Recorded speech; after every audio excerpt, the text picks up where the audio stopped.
via my laptop instead of my phone. It'd be more presentable that way.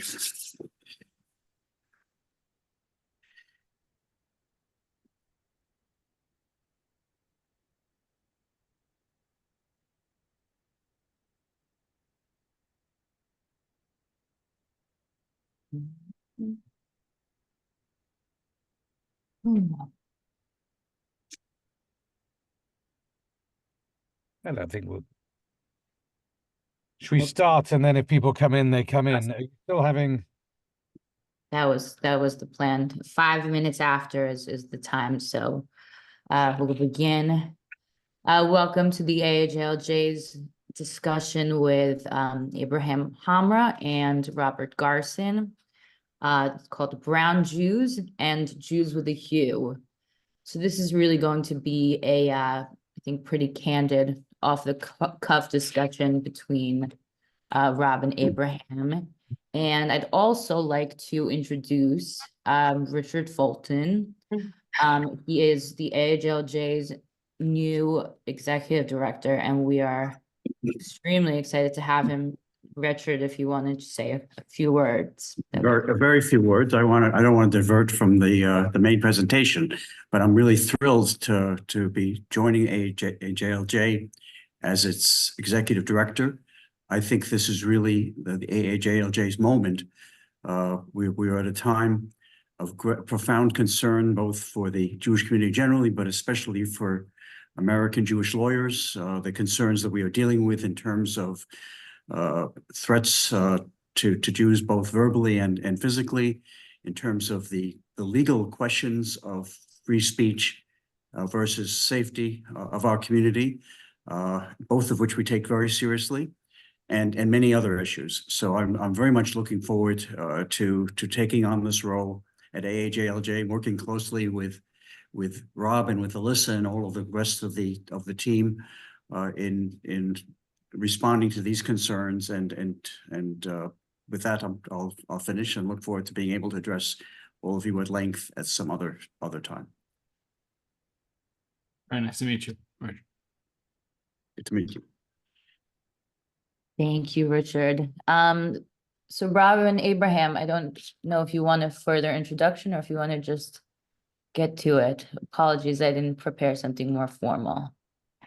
That's okay. I think we'll kind of get to it. For those that don't know, and they should know, since the atrocities of October 7th, Abraham Hamra has become one of the most forceful voices in, I would say, not just the Jewish, Israeli, but also Arab world on what transpired, what is going on, what the views are on the ground, actually putting forward what is the brown Jewish narrative. Because one thing that we've been all appalled about over the last few months is seeing this new theory that's being perpetrated, that Israel's colonization, so to speak, first that it's a colonization, and secondly that it was a white colonization.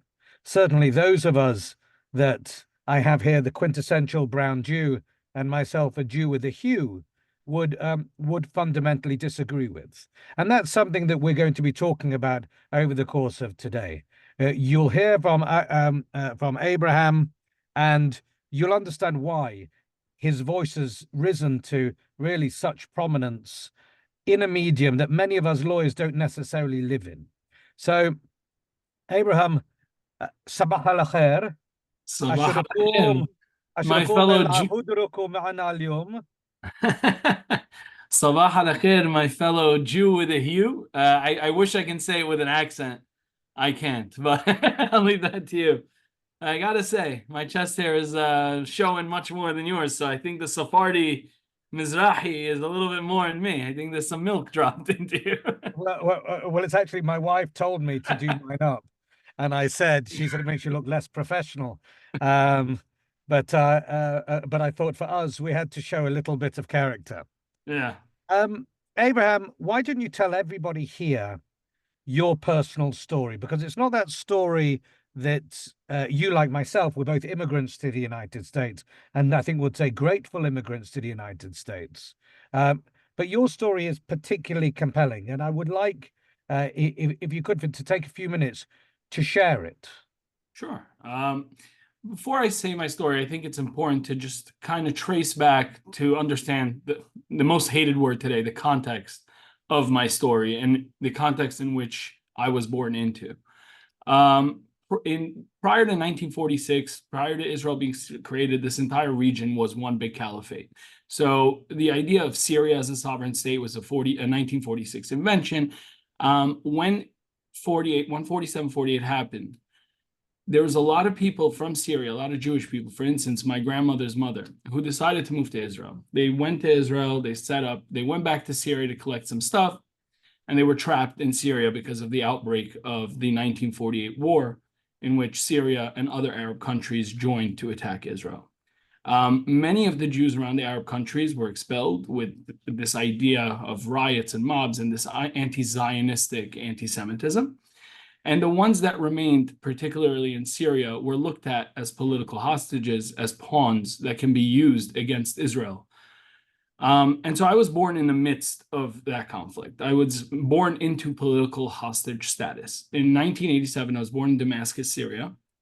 And at the time, Jews were not allowed to leave the country. And so we lived predominantly in the Jewish quarters. Some started moving out into the city of Damascus, but that didn't happen until the 90s.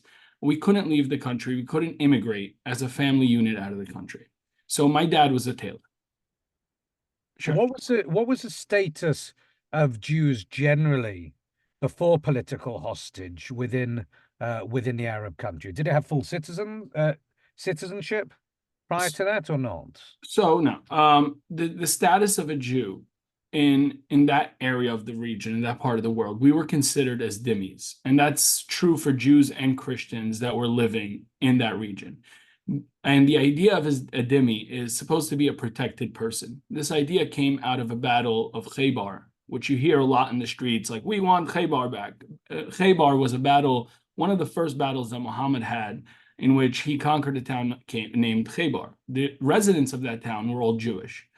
Is a treaty as a part of their surrender. They had to agree to certain things, such as paying extra taxes, jizya, having restrictions in what they do, how they practice their faith. And as long as they accepted those, they were considered dhimmis and protected from violence. Now, many leaders never actually took the protection portion of dhimmi to heart, but we lived as such, based on that theory, since the expansion of the Islamic conquest of the, I think, 4th century, 3rd century. So you were brought up there. How, we know that many, the funny thing is, Syrian Jews on the whole didn't come to Britain. They mainly went to Israel, they mainly went to America. So even when I came to the United States, people said, oh, you're Sephardi, you must be Syrian. It was a crazy question. I said, who's Syrian? Then I made a Hajj to Brooklyn, and I met all the Syrians there. But many of them left a lot earlier. And so one of the questions I was going to ask you, why didn't your family leave earlier? You came to the United States in the 90s. Yes. So prior to 1990, you couldn't, prior to 1992, you couldn't immigrate as a family unit out.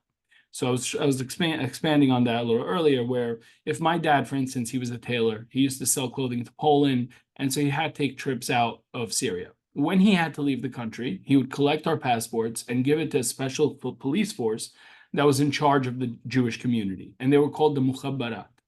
They were supposed to give you protection. They ended up spying on us, just calling us Zionists, you're collaborating with Israel, arresting hundreds of Syrian men. They made our life a living hell in Syria. So they would get our passports, and then they would routinely check in on our family to make sure we didn't escape or try to run away because our father left. In 1992 was the first time the U.S. reached a treaty with Syria to release its Jews. The first wave of Jews came out, left. My grandparents on my mother's side were were part of that first wave.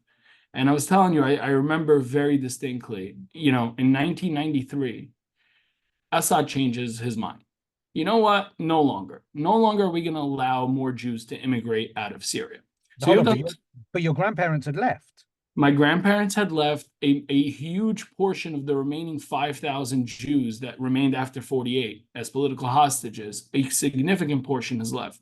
So the people that were left over in 93 were beyond, just in complete ruins because they didn't know if you can see your family, your uncles, your aunts, and they felt like they were brought back to prisonhood in Syria, but now without their family, without their immediate members. And I loved my grandparents. I still do. My grandparents on my mother's side, we were very close to them. And so when my mother, I would see her crying in 93, like, what is she going to do? Is she going to be separated from her mother? Like her grandmother was separated from her daughter?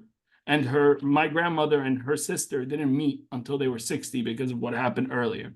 And so I saw all of this, and I remember I was crying profusely night after night, just not knowing if I was going to see my grandparents or my aunts again. Until, thank God, Assad had another change of heart and he let us leave. And so the remainder just got on with their life, got on a plane and got out. What happened to your family properties? Did you manage to sell those, or how did that happen? So, a lot of the properties in the Jewish quarters, and this is a lot of the issues that happen. You got to remember, there was 30,000 Jews around prior to 1948, and we all lived in the Jewish quarter of Syria.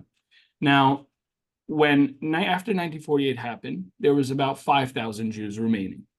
So all these properties, all these homes in the Jewish quarter were given to the Arabs that left Israel during the 48, based on the urging of their leaders. If anybody's interested, they can look up the memoirs of Khalid al-Azim. He was the prime minister of Syria from 48 and 49, in which in his memoirs on page 386, 387, he states, we've caused a great displacement of the Arab population by urging them to leave, and states it was only a matter of months between our urges for them to leave their homes and our appeal to the United Nations to resolve the refugee issue. Now, when they left, the properties that used to once belong to the Jews were given to them. And they put these new displaced immigrants, these refugees, Palestine, whatever you want to call them, into the Jewish quarters. And this happened in Lebanon, this happened in Syria. And those are the populations. This is when we started really feeling the trouble. So when I left, some people were able to sell, but a lot of people left everything. The main goal was get out of Syria. We've been prisoners since 48. We couldn't leave this country. We're finally given the opportunity. So whether legally we were allowed to sell in 92, it didn't matter. We just wanted out. So how old were you when you left? I was about 7.5 years old. And you remember, how did you get out? Did you fly out? How did it go? Yes. So we flew out. I remember very distinctly getting on the plane and just sitting there, running up and down, telling my mother, I'm going to see my Aunt Rena. She was like my favorite aunt. She's the youngest of my mother's sisters.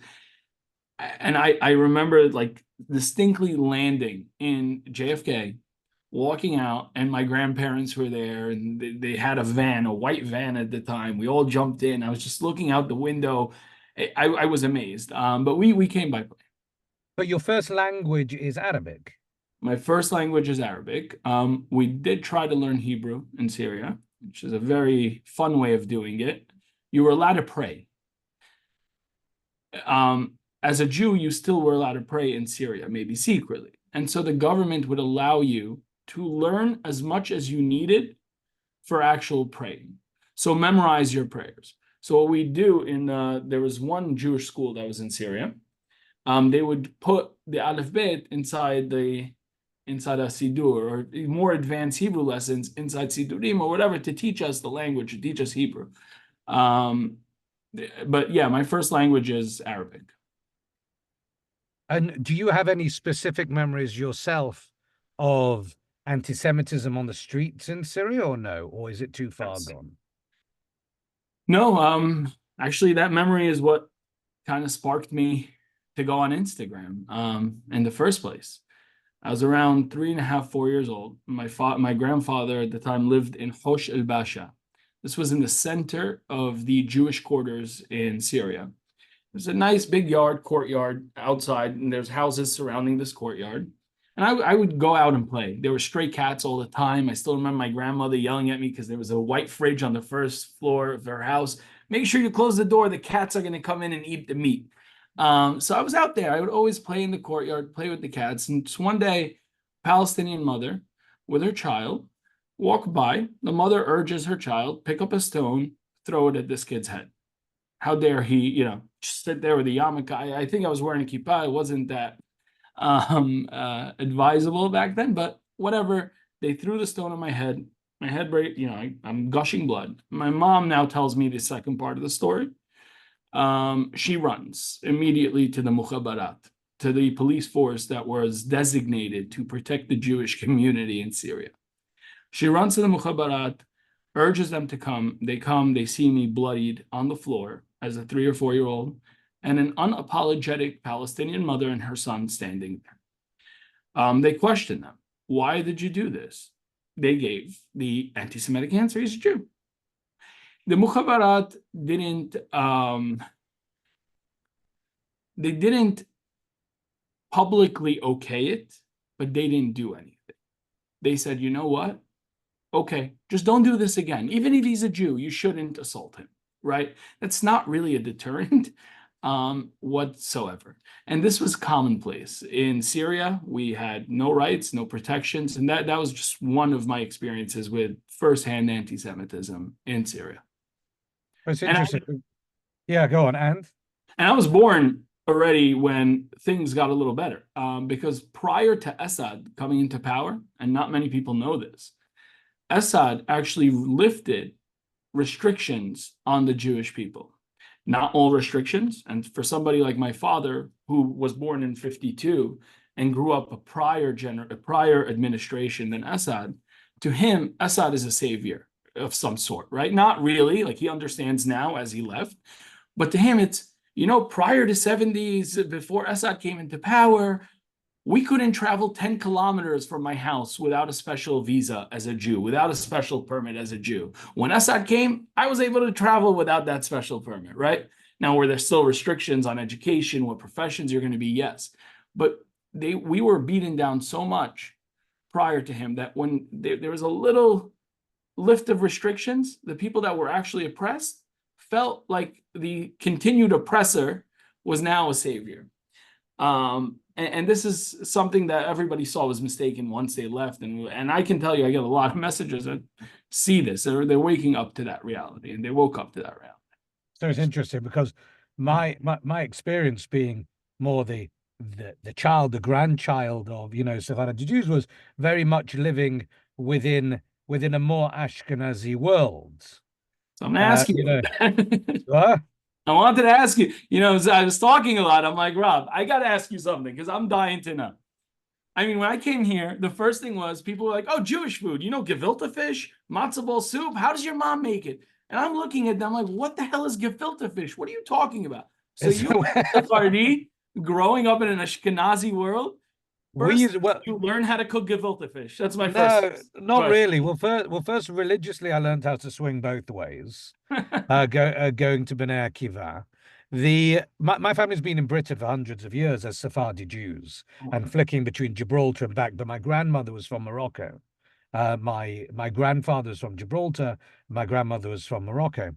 But growing up in Manchester, there had been a larger Sephardi community that had dwindled. But realistically, by the point when I was there, many of the Sephardim Ashkenazified themselves.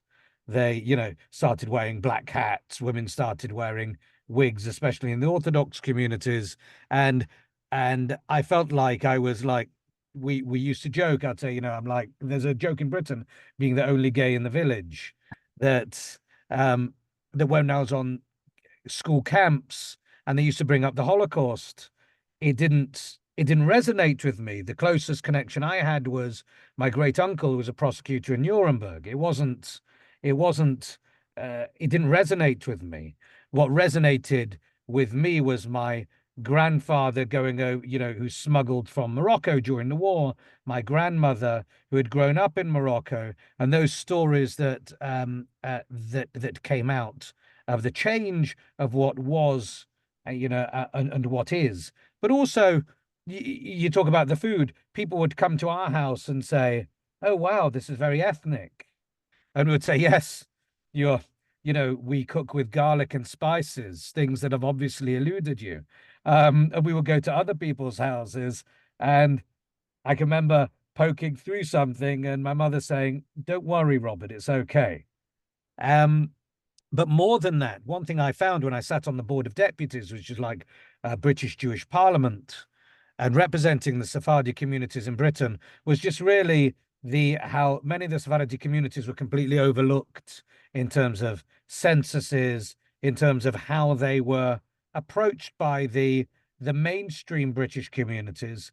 And what they didn't understand was their narrative of the Iraqis that have been displaced, the Iranians have been displaced, the Libyan, the Sudanese. It was practically every time I approached a different, and I was very embedded with the Sephardic communities in Britain, the Bukharis, one can go on and on as to how many different Sephardi narratives, and many of these people felt, in certain regards, all of their language, the primary language was Arabic, and there were different dialects from the Egyptians to to the Syrians, completely different, but the mannerisms were Arab. The way they thought was Arab. The way they thought about themselves was Arab. And they harken back to, and many of their families have been there documented for well over 1,000 years. So I've got something for you, because obviously, whilst the Palestinians have more recently been promoting the Nakba, and there's a concept the Iraqis have of the Farhud, I've got a game for you to play, right? Let's go. This is how many Sephardim now, how many Jews now exist in certain Arab countries, right? So and I'm going to play this, in 1948, there were 30,000 Jews in Syria. By 2018, you're from there. How many do you think were there in 2018? In 2018, I would say I know it's probably seven or eight that I actually know of who haven't converted. I'm sure there's more that I may not know in other parts of Syria, but I know of 7 people remaining in Syria. So 2018, there was 100. That might be less. Yeah. All right. I'm going to give you one. In Iraq, in 1948, there were 135,000 Jews. Yeah. In 2018, do you know how many left? Almost nobody. It's, I think, the same, like 6 or 7 people, just random, people who just stayed behind, random stragglers. So probably 10, less than 10. I think it's less than 10. Plotted. We could play this as we go throughout. But do you know the funny thing is, and this is what I've tried to say openly, that in 1948, the Arab world was actually quite Zionistic, to the extent that the Arab world said, "Look, you've now got a country for you to go to. Could you please, a lot of you, get out and give us this pretext?" I wish it was that nice of a question. Please get out. But yeah, I agree with you. Now, there were 850,000 Jews displaced to Israel. And this is a part of the story that is never told. And, there's one thing about us, especially the Syrian communities. We don't take to victimization. And if you really traced it back, it's a very Jewish trait. The survivors of the Holocaust, after the first generation, those actual survivors, especially in the first 10, 20, 30 years, didn't talk so much about the Holocaust. Part of it is the trauma. Part of it is, if you're going to keep living in that past, you are going to have a very hard time to move on into the future, because what happened in the past was so horrible and so traumatic that it can break anybody. So it's put to the side. Victim, whatever happened to you, it's put to the side, and we need to build. And so the second generation, after the first generation built, started speaking out. And you started seeing, in America at least, a real concerted effort to fight white supremacy, anti-Semitism, right? And it worked. It worked when white supremacy, anti-Semitism was the biggest threat, because the Ashkenazi Jew who had firsthand experience with white supremacy, anti-Semitism, aka the Nazis and Hitler, could come on TV and be very relatable and explain to the world what was the result of this anti-Semitic behavior, what was the result of this ideology. See, this Jewish, Syrian, Mizrahi, Sephardic community, many of us are still in that first phase of we just survive. We need to now thrive. And so a lot of our traumas, a lot of our pains were suppressed, put to the side. The idea that we were victims was put to the side, and it was work, build. Now, I'm lucky enough, thank God, to have parents who pushed me through education after education and really sacrificed a lot. How did your parents make do when they came over? A lot of there was organizations that initially helped us that were set up with the Jewish community by the Syrian Jewish community, and the UJA was I think they set up Hayas, which was also Hayas also helped us. There were organizations that got us on our feet. Once we're on our feet, the first thing my dad did was go to work. He's a tailor, go to a factory. This Syrian Jew has a factory or knows connection. Within 6 months, a year, my father had a business of his own in the United States. As a tailor? As a manufacturer. He opened a factory in Brooklyn, McDonald Avenue. It was his first factory, and then he moved to 3rd Avenue. He was never, he never blew it out of the park. We struggled. We didn't own a house, still rented. I still do, right? But he showed a grit. And as I grew older, I saw the appreciation. Like, this man came into this country 40-something years old with 3 children, a pregnant wife, and he was able to feed us, right? He was able to clothe us despite everything that would give him a reason to say, I can't. He overcame it. And maybe I didn't get the world. I didn't get a car when I never got a car from him, right? Like, I had to, he did everything in his power to help make us move along. He never said, AB, go work, help me. He said, go study. Sure, but you're a refugee. Do you consider yourself to be a refugee?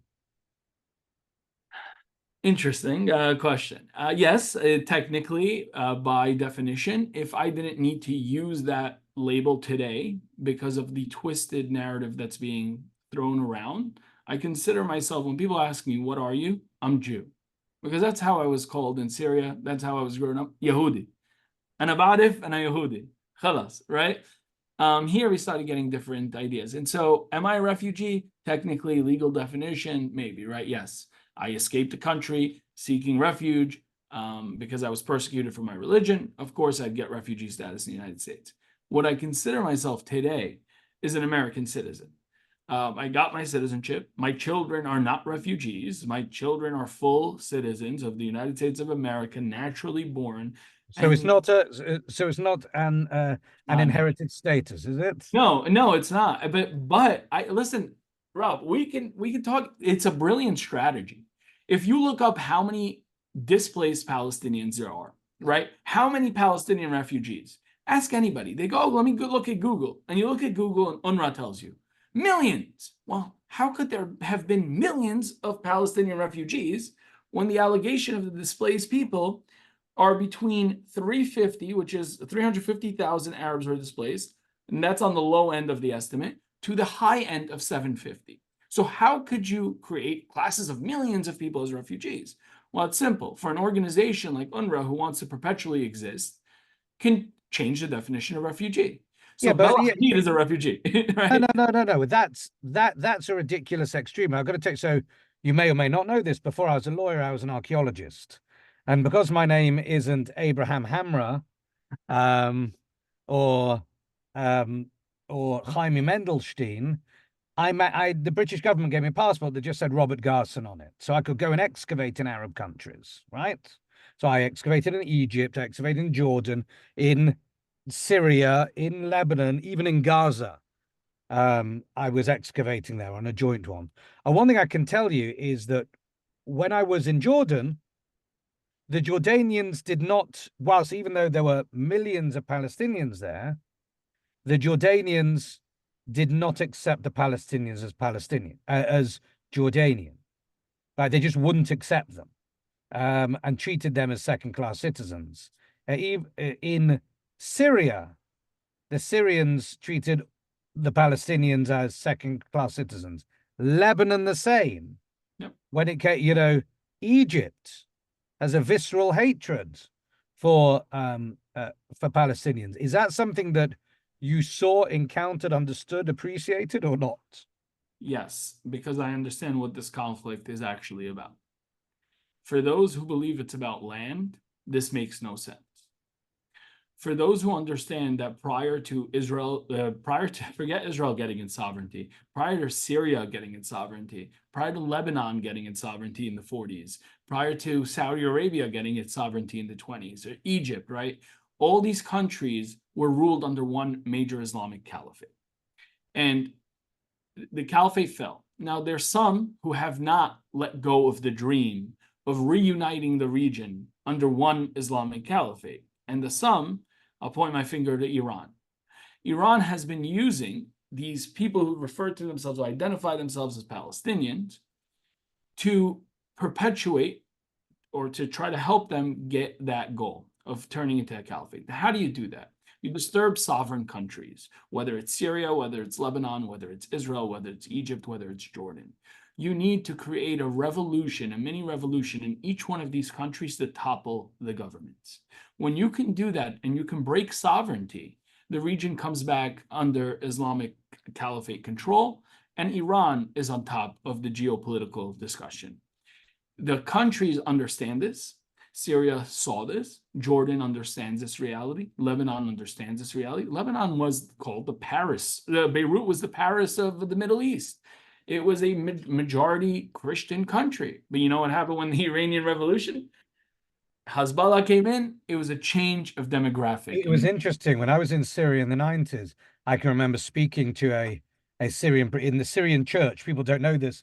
The Syrian church is actually the first church under Abgar the Great that was ever established prior to Constantine. Yeah. And there the Syrian church speaks Syriac, which is a form of Aramaic. And I was speaking to a Syrian priest because I was reading Siri kind of likes that. I was speaking to a Syrian priest and I said, you do realize that in 20 years' time, the only place where somebody will be able to be Christian in the Middle East will be in Israel. And he laughed at me. Sadly, that today is the actual truth. It is. Tell me something. Let's move forward just briefly to your Instagram journey and to now fame. Mazel tov, a few weeks ago, or a couple of weeks ago, you overcame your 20,000 follower mark. I think, you're up to 21, 22 now. Please God, your voice will become even more powerful. You started on Instagram after October the 7th, really, speaking in Arabic to the Arab world. What prompted you to do that? So what prompted me to initially, I came onto Instagram about 2 years before that. And what prompted me was seeing Joey Borgen. If you remember, he's a kid, he was in Times Square walking around the Kippah, broad daylight, 5 assailants brutally assault him in the middle of the street. I started watching this. My blood was boiling. And then I saw them walking out of the criminal courthouse, no bail, hailed heroes placed over their shoulders. I don't know if it was a traumatic resurfacing or whatever, but instantly I was reminded of that story, that time where I was in Syria and, a rock thrown at my head and there was no justice served.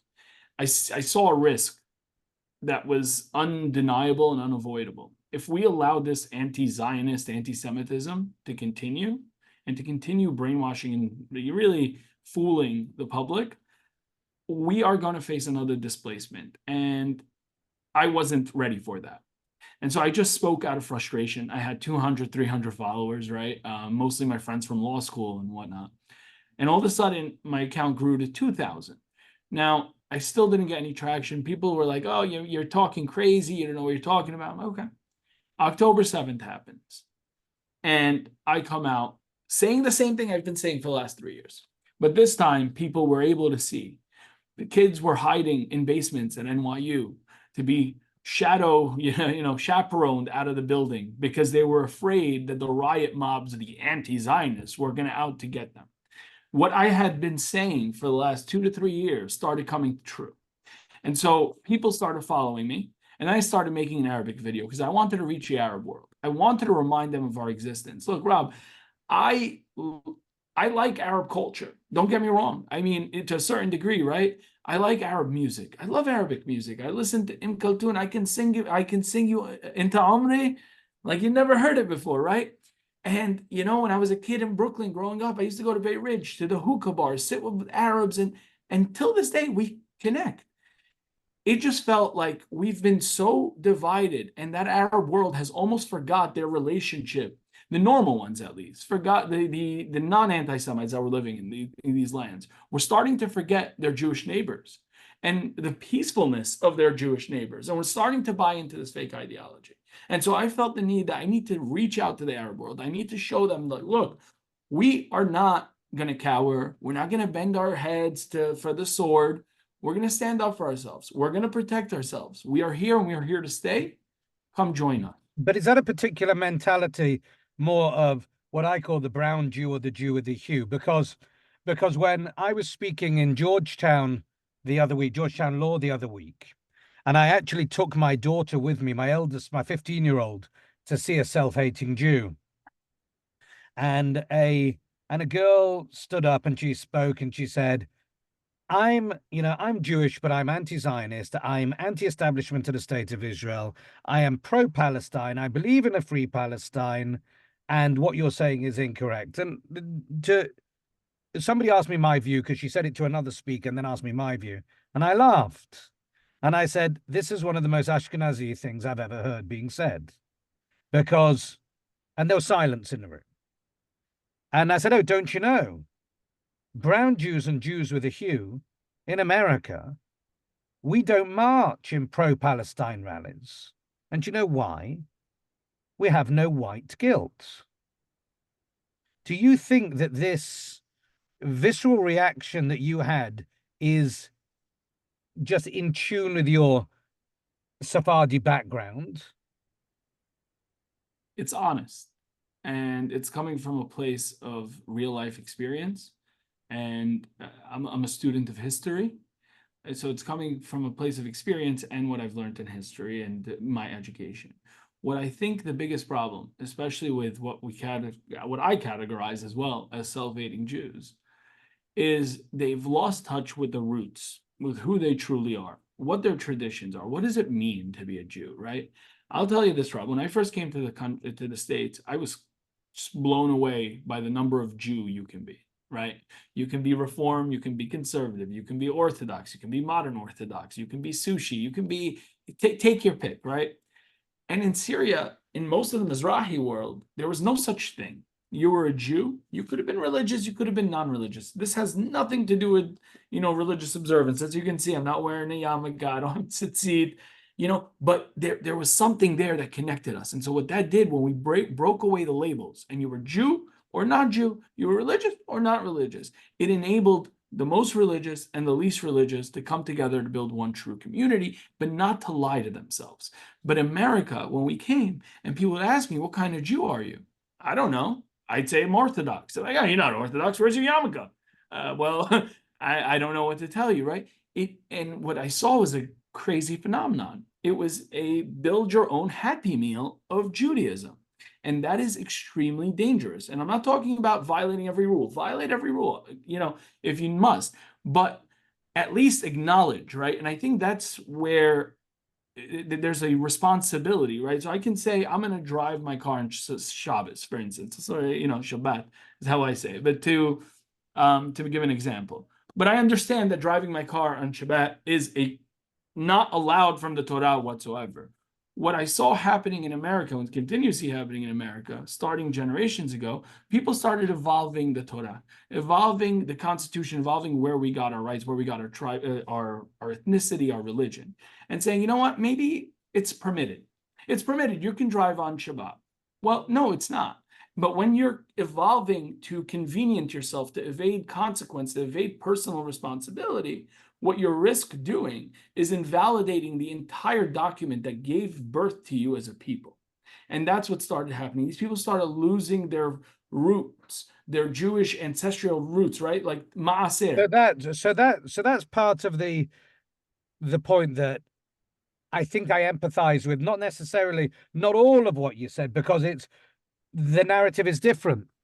To me, I've always said there's every reason for being irreligious. There's no reason for being ignorant. And the problem is that with the, as you call it, more the pick and mix style Judaism, that it's led people not to read the core texts. And with not reading the core text, people don't necessarily understand that the vast majority of the Torah is actually, the vast majority of the laws of the Torah are actually connected to the land of Israel. It is what gives Jews, it is their constitutional basis of their indigeneity, of saying, I'm an indigenous first people to this land, that we can show the language was Hebrew. I can tell you as an archaeologist, it was, you know, it's quite funny. Somebody quoted to me recently an Arabic rap song that said, dig underneath Al-Aqsa and you'll find us. No. As an archaeologist, I can tell you, for what hasn't been destroyed and thrown out the side in a dump, dig underneath anywhere in Israel until you get to the early Bronze period of about, 3000 BC, that you'll find early Proto-Hebraic scripts, everything there from an archaeological perspective, if not Roman and Greek, but still mixed in, is a connection of Jews to the land.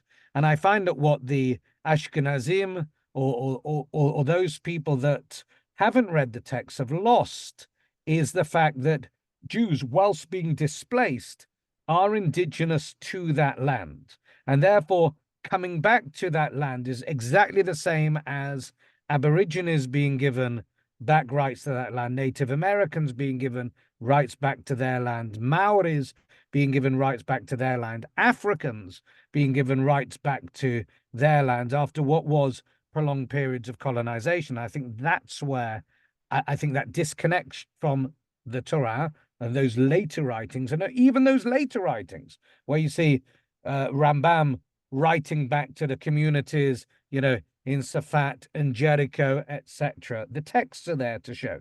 That's what I found to be the case. Yeah, I mean, like you were saying, the Torah is intrinsic to the land of Israel. There is one rule, one commandment, which is giving 10% to charity. That's what all the Americans know. There's a commandment, you give 10% to charity. That's not the rule. The rule is ma'asid. And the only way it comes in effect is if actually you are in Israel, and it's not about cash or dollars. It's about your harvest. You couldn't fulfill this commandment without it. So I'll tell you, I pray, I put on tefillin.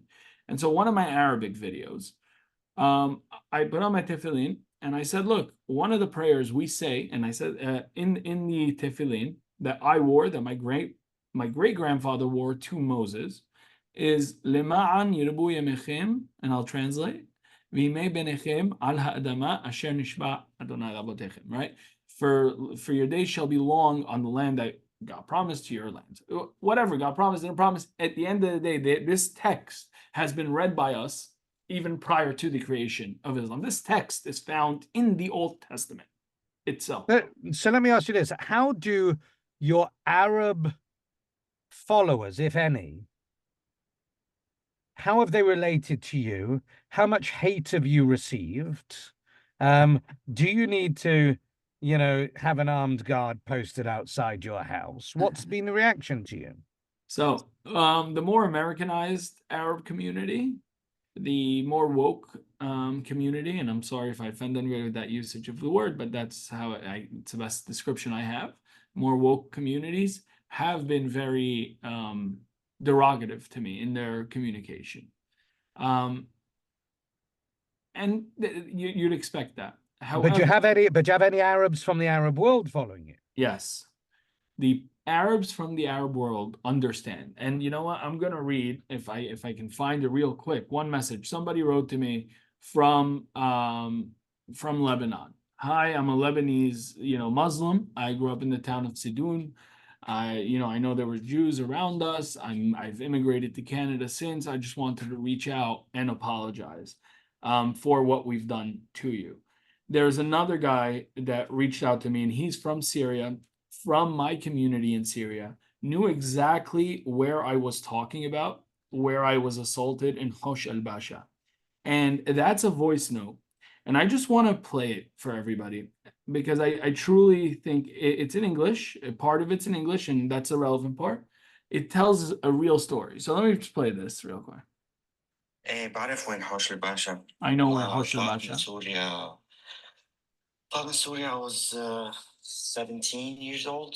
بعد الهاي سكول درست بسايبرس وبعدين جيت على أمريكا هون بجورجيا.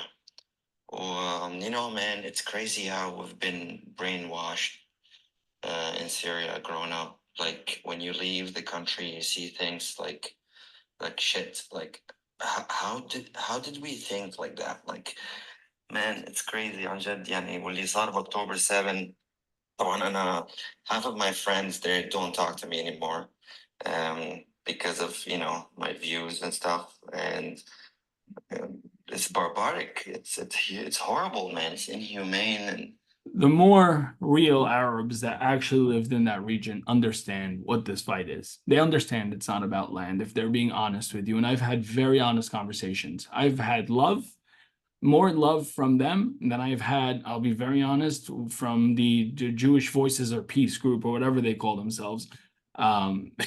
Where they're attacking me, and they've attacked me a lot. Messages, I'm a Jew, for peace, you're not a real Jew, which I find ironic, because then I ask them, I tell them, listen, your whole entire pro-Palestinian rallies are saying that European Jews are not Jews. You guys, Jews for Peace, consistently make up of European Jews. I don't believe that. I don't subscribe to that. I see you as a real Jew. However, you're subscribing to their ideology, so how dare you come at me, a brown Jew, if you want to play this game of victim, victimizer, oppressor, oppressed, how dare you come at me, who you and your pro-Palestinians consider a real Jew, and debate what Jews should and should not believe in. Hold on. Are people trying to define your identity for you?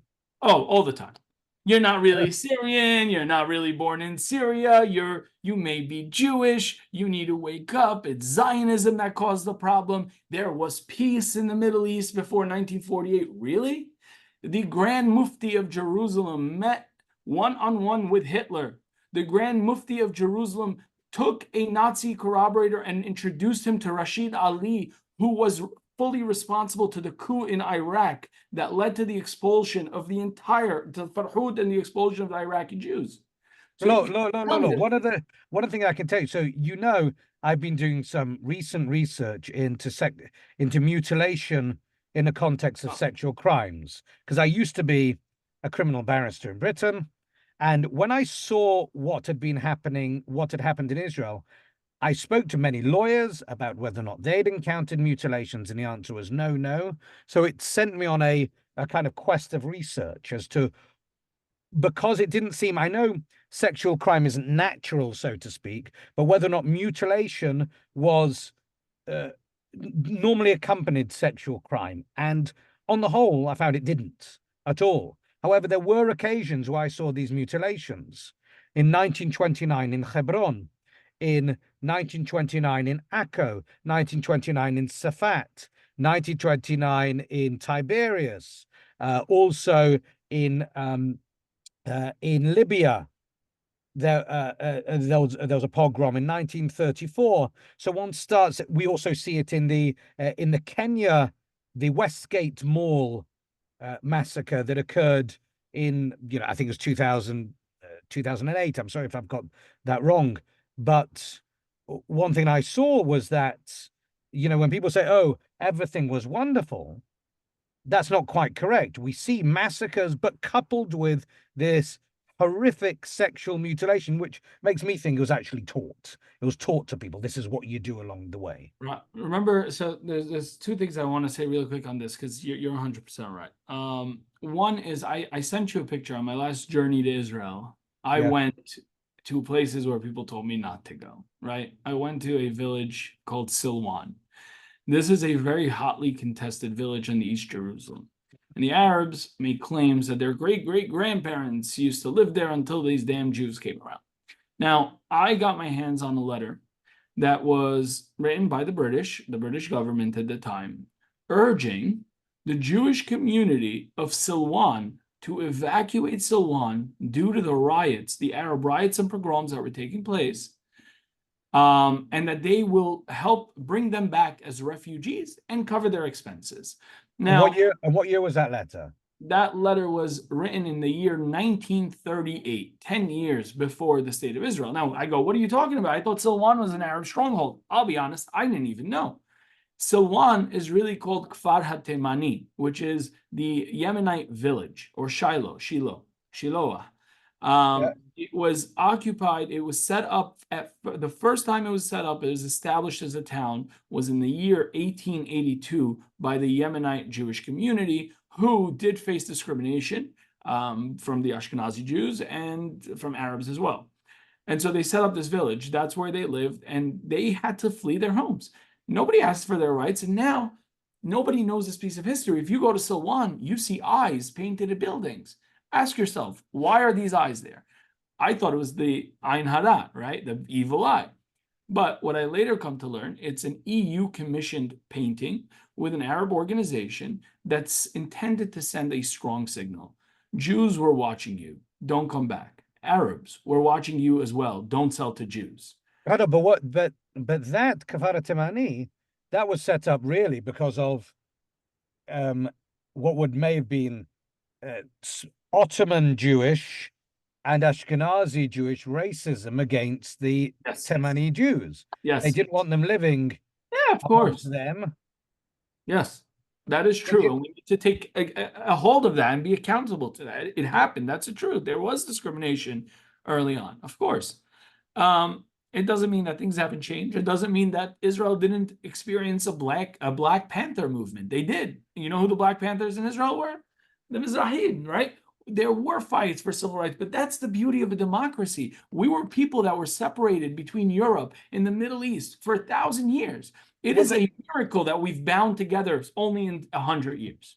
Well, there's one thing I actually said when I was speaking recently. I said, Israel, and I say it in the context of the Ethiopian Jews, who are not brown Jews, they're Black Jews.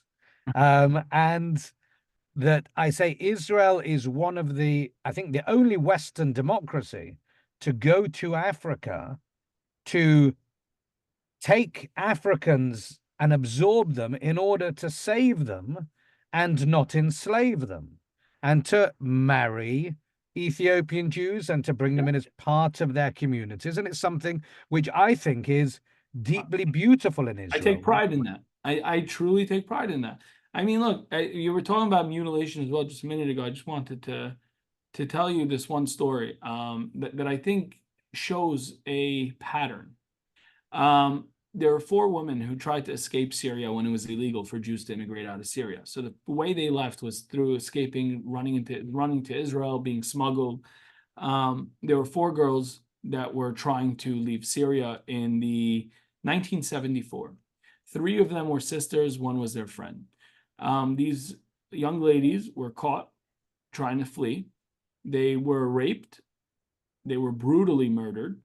They were slaughtered, dismembered, placed in body bags, and they dropped them off at the doorsteps of their parents to send a very clear signal to the Jews, don't you think, of running away. Sexual crime, sexual mutilation is big in that part of the world because sex isn't what me and you and regular Americans understand sex to be in that part of the world. It's not. It's about a power dynamic. And it's about humiliation, right? So if they raped you, they've stained your family, right? In this warped way. And that's why they have honor killings, right? So sometimes if your daughter, as an Arab man, and my mother actually had a friend who was murdered by her family in Syria. How dare you go to a nightclub, go with this guy? I mean, that sex is very closely related to honor. And the only way they can beat you is through honor, right? Is through destroying your honor, destroying your pride. And so that's why sexual crimes, especially sexual mutilation, took on such a big part in the Middle East, especially crimes against women and Jews.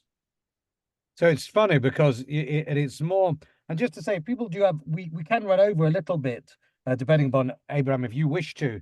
If people Sure. have questions, I see Eddie has raised a hand. If you want to ask a question, we do always review them before, and please place it into a chat that's so we can see that. It's funny because a lot of if I were going to say, the anti-Semitism that I received when I was growing up in Britain, a lot of it came from the white intelligentsia.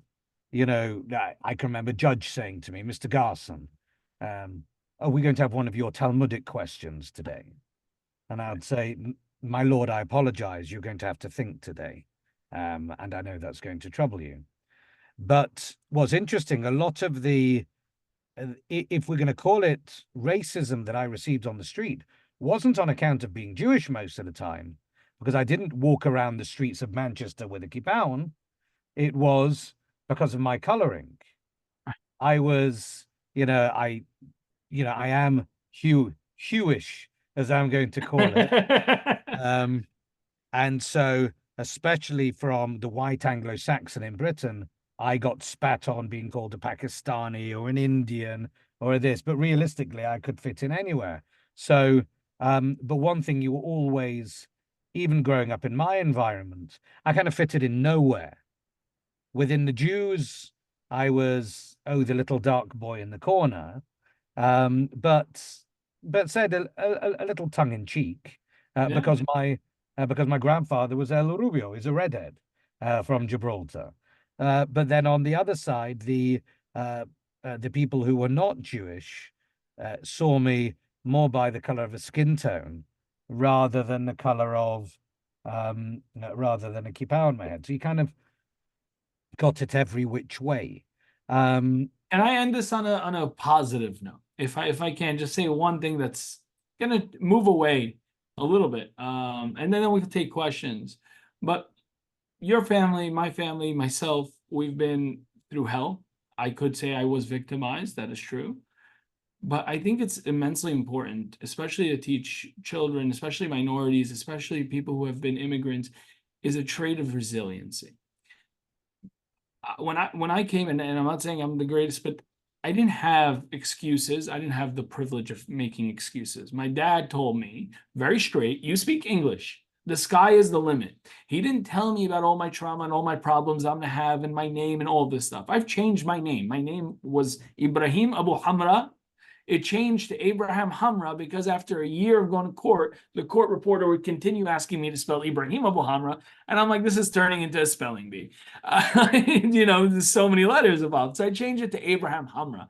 And the idea was I never thought, why didn't I get an interview when I didn't get an interview out of law school? And I graduated cum laude in top of my class. What's going on? Is it my name being Ibrahim Abu Hamra that caused the barrier?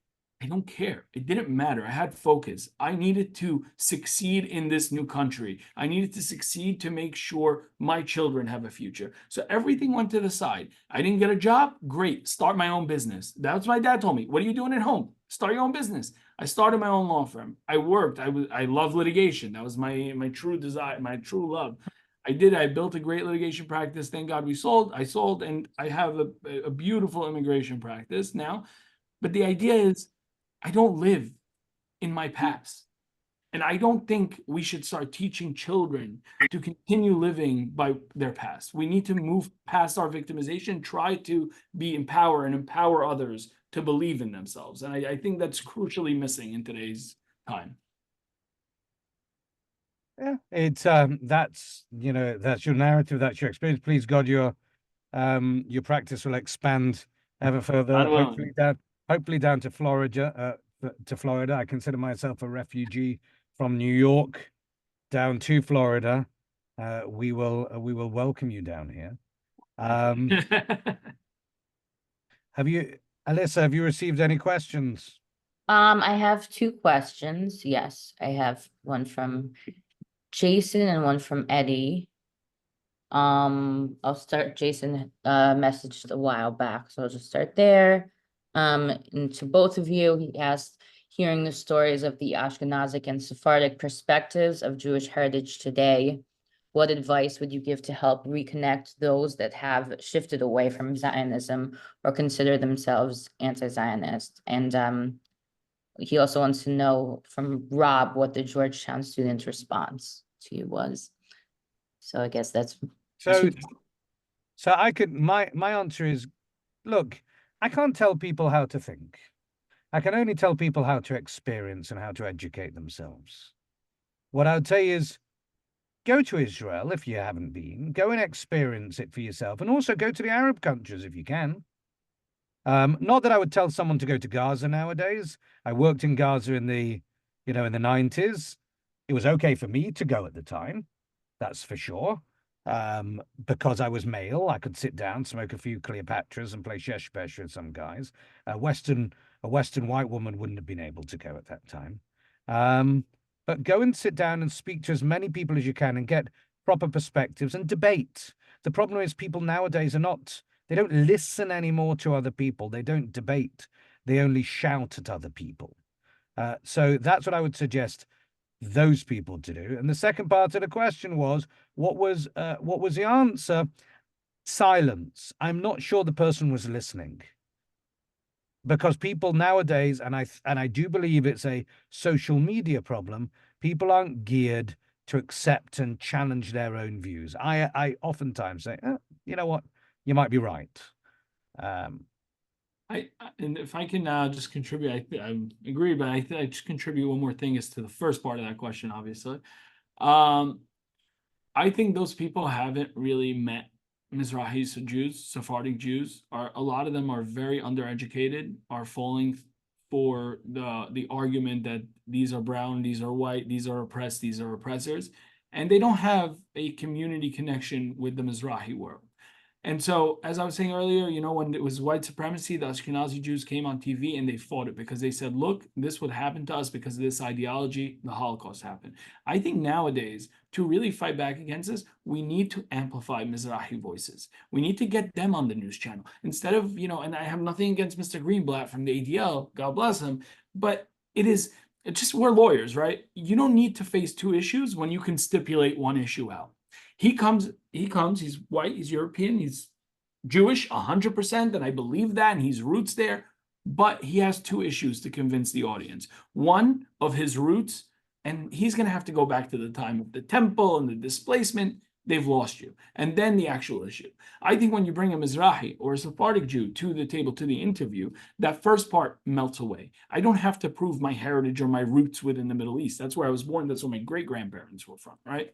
And so I think further amplifying our voice, you get the other people, the anti-Zionists out there, the ones who don't necessarily, you get them to hear our perspective. You get to break the ideology that they are relying on to justify their conclusion of their, logical belief.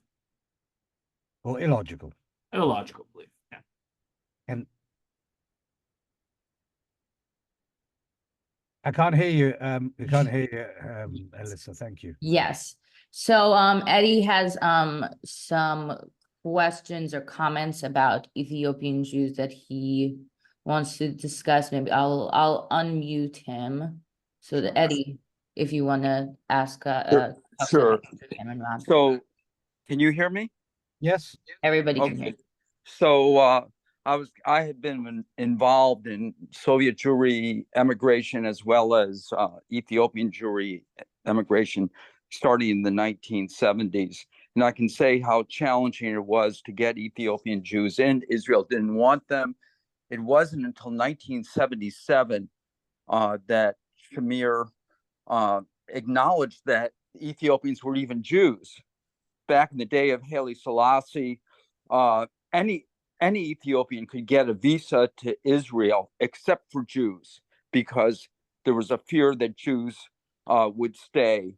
And I can also tell you the challenges we had in when we were moving Jews from Gondar to Sudan. The Israelis were not very cooperative. It was actually